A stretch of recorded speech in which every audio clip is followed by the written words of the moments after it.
Jalan sore with milk. Hampir aja jadi presiden. Upsi. Assalamualaikum warahmatullahi wabarakatuh. Kembali lagi di channel Prayoga Muhammad. Gimana kabar kalian semua? Semoga baik-baik saja ya, dan dilancarkan segala rizkinya. Hati-hati guys, kalau lagi jalan ada gorong-gorong, hati-hati. Bisa-bisa jadi presiden loh. Ya teman-teman semua, baru-baru ini ada yang melegalkan untuk ekspor pasir, yang dimana sebelumnya ini kan memang dilarang gitu loh ya, jualan pasir. Karena apa ya, jelas nanti pulaunya habis dong kalau pasirnya dikerukin pindahin ke negara lain gitu kan. Tapi kenapa ya kok ada yang se-ekstrim ini akhirnya membolehkan gitu loh, padahal masa jabatannya sudah hampir habis. Waduh, payah sekali ya. Sampai-sampai hendak mau lengser pun mempersiapkan segala sesuatunya. Sampai ada yang namanya pasukan berani mati loh.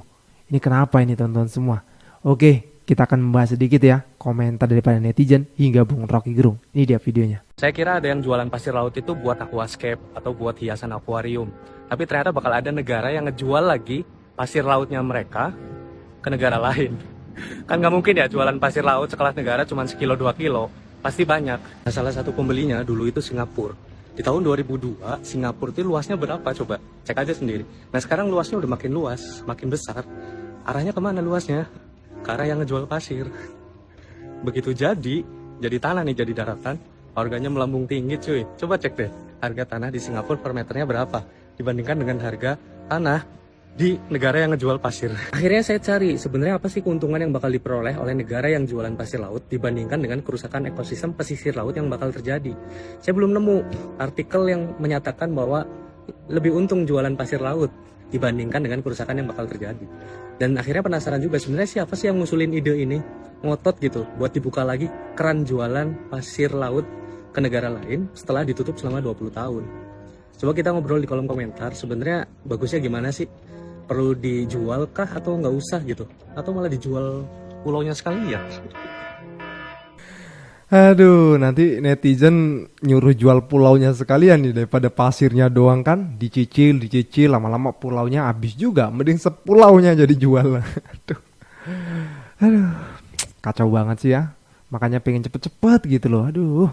Kapolda Kapolres dimanfaatkan untuk bantu bela Jokowi. Guys, ingat gak sih kemarin Jokowi ngumpulin Kapolda dan Kapolres di IKN? Denger-denger nih ya, banyak yang nilai itu ada hubungannya sama aksi relawan berani mati bela Jokowi 22 September nanti. Kalau kata Jamaluddin Ritonga, analis politik dari Universitas Esa Unggul, ya wajar lah publik nilai Kapolda Kapolres mau dipakai buat bantu Jokowi. Uang tanggal kumpulnya aja udah berdekatan. Bagi Jamaluddin, kalau ngundang Kapolda dan Kapolres beneran cuma buat bantu bela Jokowi, ya sangat disayangkan ya. Karena anggaran mereka untuk ke IKN itu lumayan gede loh. Jadi semoga aja tujuan ngumpulin Kapolda Kapolres itu nggak ada kaitannya sama kepentingan pribadi Jokowi ya guys. Kalau menurut kalian tujuan Jokowi ngundang Kapolda Kapolres buat apa guys?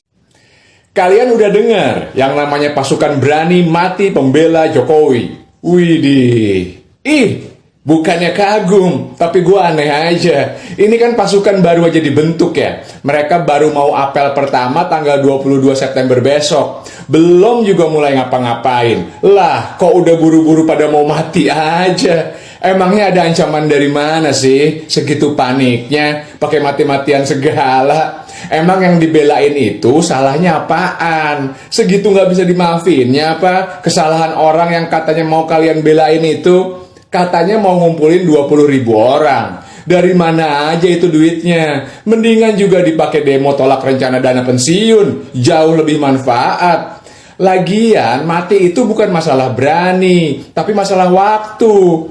Lagian pada kayak orang depresi aja deh, yang kepikiran duluan kok malah mati. Berani hidup dulu dong. Kalau udah kepepet, mentok, berdoa dulu, minta ampun dulu. Kalau abis itu mati juga, ya emang udah umurnya.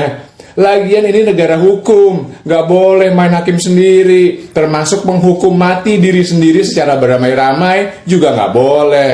Kalau emang bersalah, ya harus diadili dulu di hadapan hukum. Kali aja hukumannya bisa turun jadi seumur hidup. Tenang aja bro, kalau emang salah, insya Allah nanti akan ada pengadilan dan hukumannya yang setimpal. Kalau nggak sebelum mati, ya nanti setelah mati. Salam semangat antitesa 24. Pilot aja kan. Jadi seorang penguasa, apalagi presiden, dia seperti pilot yang secara periodik mesti diusut lagi atau diperiksa kesehatan mentalnya, kesehatan fisiknya, daya visibility-nya itu, kemampuan untuk mengambil keputusan dalam keadaan darurat. Nah, semua soal semacam itu yang kita maksudkan sebagai pengawasan internal terhadap seorang pemimpin itu. Nah, pengawasan eksternal namanya oposisi, pengawasan internal namanya teguran-teguran. Dan terhadap Pak Jokowi kan Ibu Mega seringkali memberi teguran, tapi sangat mungkin teguran Ibu Mega itu justru menimbulkan amarah atau dendam kecil atau ketidaknyamanan pada Pak Jokowi.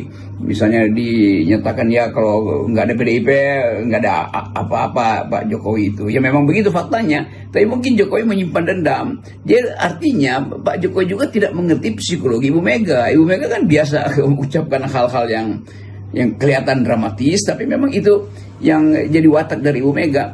Jadi Jokowi tidak diperiksa kemampuan dia untuk menerima semacam direction atau direktif dari Ibu Mega tuh. Lalu dia mulai bereaksi negatif tuh, menganggap bahwa dia dikecilkan oleh Ibu Mega. Ya memang dia kecil secara fisik, bahkan disebut si cungkring apa-apa.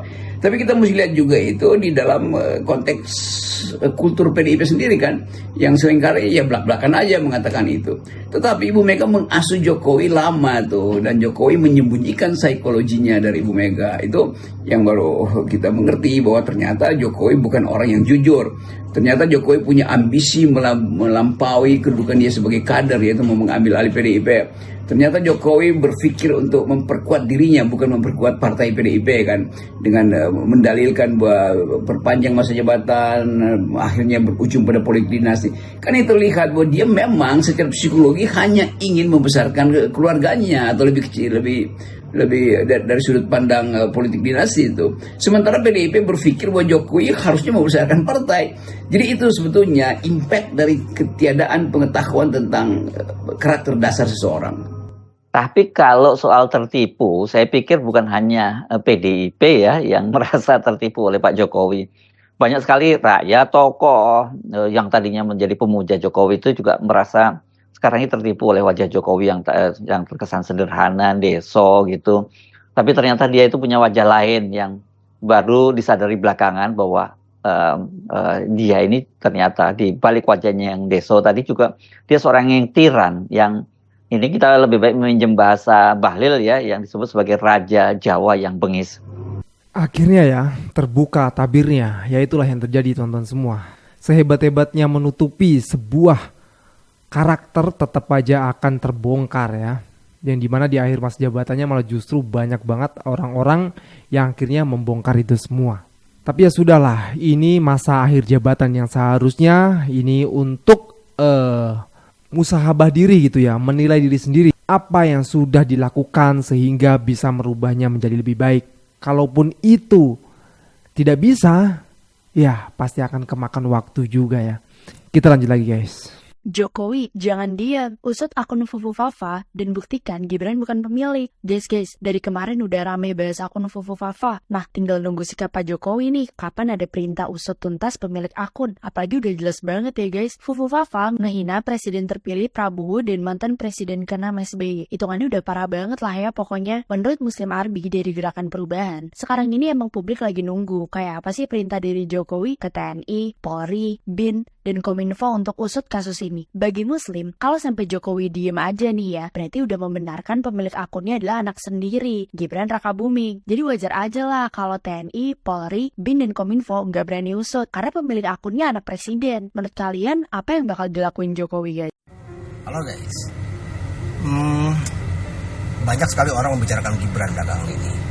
Dibilang wapres kosong lah. Bahkan banyak yang bilang mata Gibran yang selalu tampak miler ini adalah efek narkoba. Padahal ya kalau menurut saya, ini saya yakin ini bukan karena pemakaian narkoba. Tapi ini terjadi karena Gibran ini, Mas Gibran ini 24 jam memikirkan rakyat Indonesia. Bahkan dia sampai tidak lagi memikirkan kesehatan dirinya sendiri demi bangsa dan negaranya tercinta. Kalian ini masih saja tega memfitnah beliau nih. Beliau ini bukan sembarangan beliau loh. Beliau ini diturunkan oleh Tuhan untuk Indonesia agar Indonesia selamat dari bahaya tsunami, krisis ekonomi, dan ancaman perang Asia Pasifik Raya. Nah, pokoknya masa depan Indonesia ini ada di wajah Mas Wakil Presiden kita ini. Apalagi kan kita tahu Akil Gibran ini bahkan 450 kalau nggak salah nih. Nggak tertandingi lah oleh cendekiawan manapun dalam sejarah peradaban manusia. Wajah Mas Gibran ini, wajah beliau ini adalah cerminan masa depan Indonesia Emas 2045. Kok jadi mual ya? Kok malah cosplay jadi buzzer?